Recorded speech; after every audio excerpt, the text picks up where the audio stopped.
I talk how great the product is, and I continue to see architects not put the product on prints. When you say imagination, think that may be something more that the architects may want to hear. I convince these architects that, look, we're going to give you the same pretty picture that you want, but we're going to give it for the budget that the owner needs. If you can show the architect a building or a sample that makes them believe that brick, yeah, that really does look like brick, and we can do that. The architects get into the aesthetics and the beauty of it all, but as a contractor, that's what we're looking for, is a durable product that will last.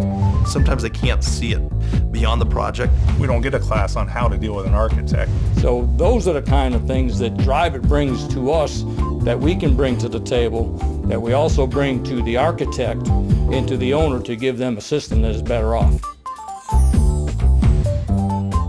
So, architecture is all historical precedents.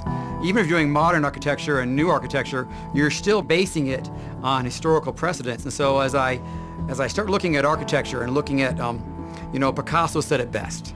He said, a poor artist borrows and a great artist steals.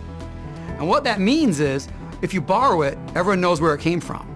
But if you steal it, you interpret it, make it your own.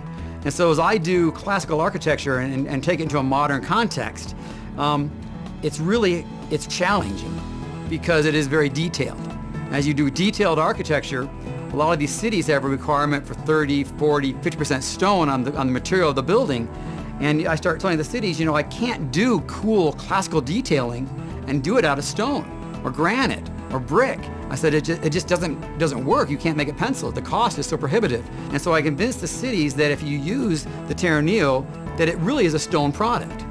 And what we do, if you detail it architecturally, as if you would detail stone, it tricks the eye. So if you make it so there's 6-foot lengths and there's reveals, so the people look at it and they go, well, maybe that could be stone.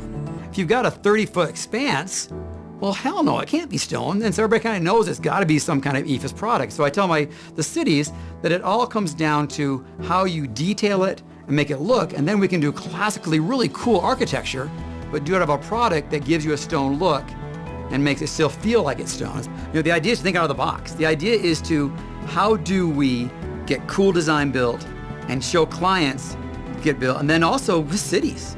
The challenge to go to cities and say, the reason I'm doing Terraneo is not because I'm trying to build a cheap building, because I'm trying to build a great building. And to do a great building, I've got to be more creative.